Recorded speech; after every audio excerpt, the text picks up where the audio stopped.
After the script has been finalized and a cast selected, the rehearsal schedule is then set, and the scenic designers begin their work.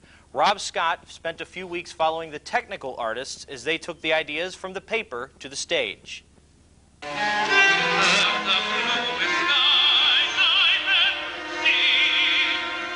The CCM production of Seasons in Hell combines standard conventions of opera with a wide range of special effects, such as audio reverb, subsonic rumble, computerized lighting, and even pyrotechnics. This worldwide premiere brings together the efforts of over 150 talented people at CCM.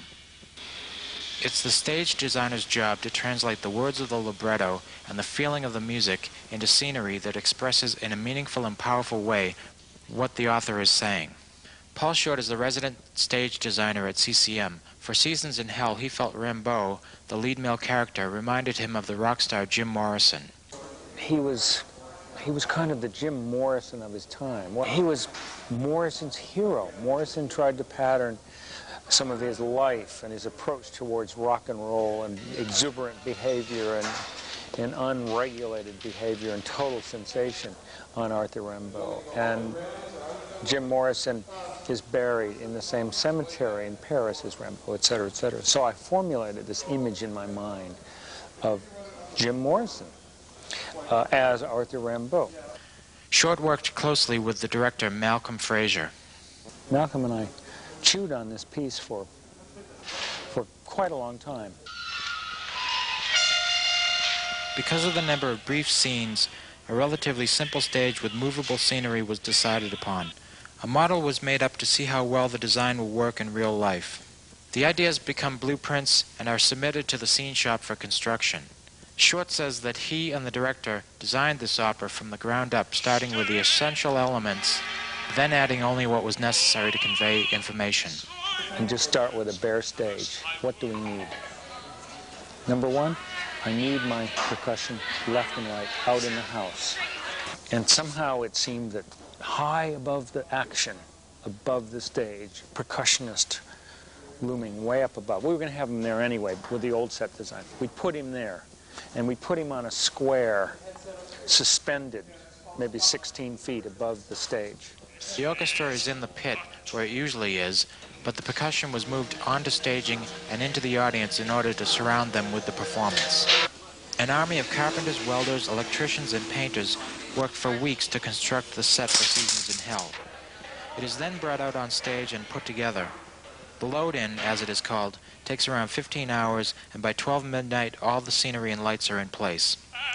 As a poet, Rimbaud is responsible for revolutionizing French poetry. From the Louvre in Paris, the statue of the Winged Victory, the Nike of Samothrace, is a piece of sculpture that would represent Paris, but it would represent art. On the opposite side of the stage is an enormous Corinthian column that is also floating, and that represents society. And of course, he turns that all on end. In addition, a device called the Icarus was created in order to dramatize Rimbaud's meteoric rise. Before the dress rehearsal, Steve Waxler tests the Icarus for safety. The sound in Seasons in Hell is equally unconventional in that the performers are lifted or amplified.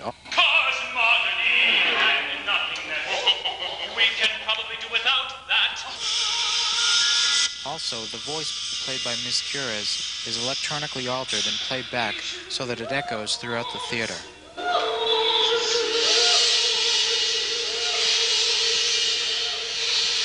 The person in charge of sound is George Smith, resident sound designer.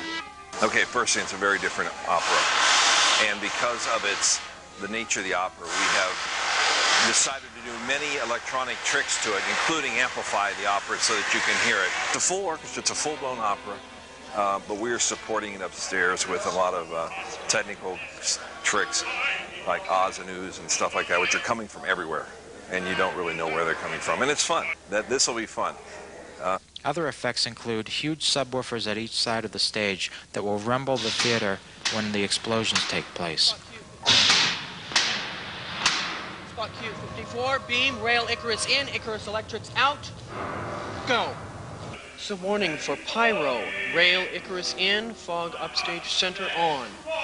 Now all the various pieces, lighting cues, scene changes, and sound cues are practiced to work out any problems.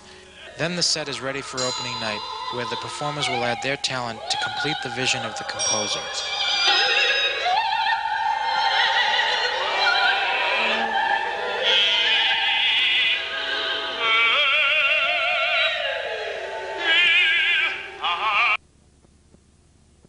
Joining us now are stage manager Chris Mitchell and technical director Ben Homan. Welcome to Behind the Scenes, guys. Hi, nice to be here. Thanks. Chris, what are your responsibilities as the stage manager? Well, my responsibilities are twofold.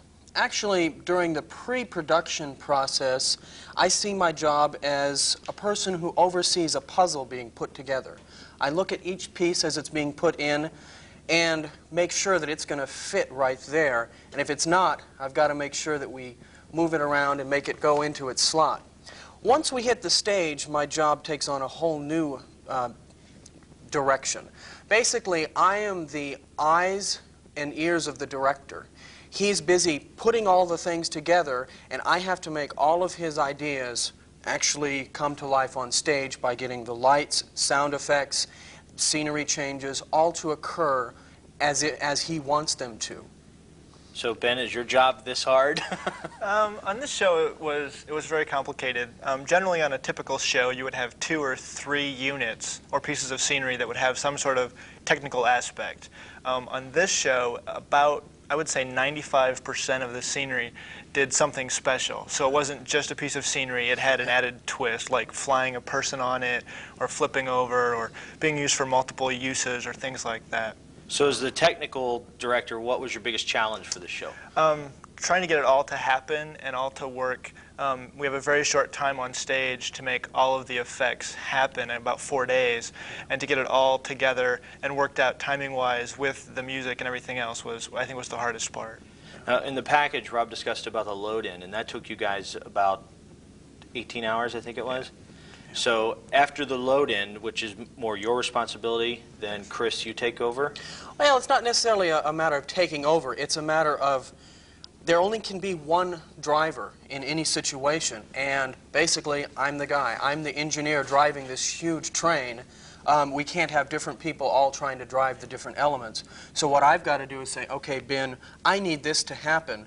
How can you tell me how to make this happen? And he'll say, okay, well, I'll talk to my crew and make sure they can understand when you're telling them to do this, that it will happen a specific way. How much preparation time did you guys have? We started on the show mid-November. We started having our first production meetings, and then started building scenery beginning of December in the shop. Okay. Well, guys, it's been great having you here. Thanks a lot for stopping by, and I know that you're very busy working on other productions, so we wish you best luck. Thanks again. Thank you very much for having us. One of the final elements to be added is the costume of the singers to complete the character. Wendy Fritsch caught up with the costume designers as they, too, helped create Seasons in Hell. Dean Mugel has the challenge of creating the costumes for the world premiere of Seasons in Hell. Since this is the first time the opera has been staged, he has to start from scratch to create a visual of what the characters look like. Much of the costumes are based in historical characters. Rimbaud, Verlaine, Rimbaud's mother, his sister, and the communards and people like that are all based in history. So there's a certain degree of historical research that went into it in a historical time frame from 1868 to 1892. So Research into Rimbaud's writings gave inspiration to the creation of the more fantastical characters. this is not historically based. This is based from the images that Rimbaud wrote about and saw in some of his drug-induced states and things like that.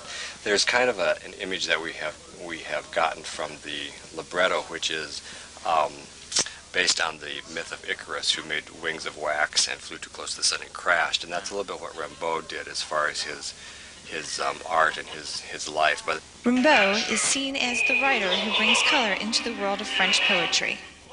Mugel took that idea and used it as the color palette for the show.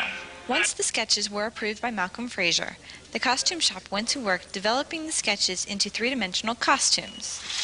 But clothing isn't the only aspect of the actor's costume. The dancers who portray hell creatures wear little clothing, but their body makeup was a major production. The makeup artists take it to the next level, making the actor's face and exposed body parts fit the costume and character. The true test of whether or not costumes work is to see them on stage with the other elements of the production. A costume designer must know if the actor is going to be rolling around on the ground or just standing delivering lines.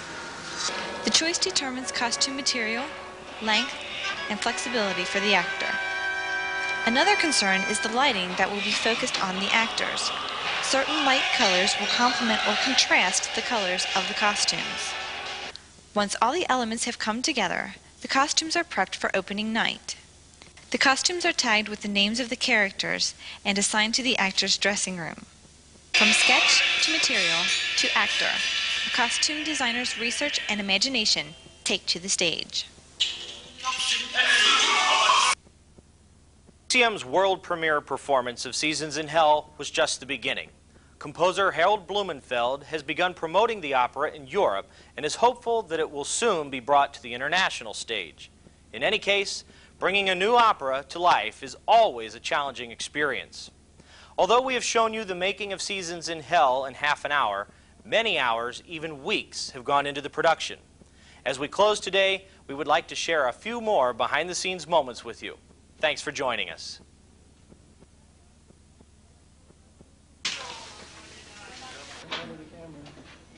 We're getting ready. Hey, is my ear sticking out there? Big rolls. Big rolls. Big one. We...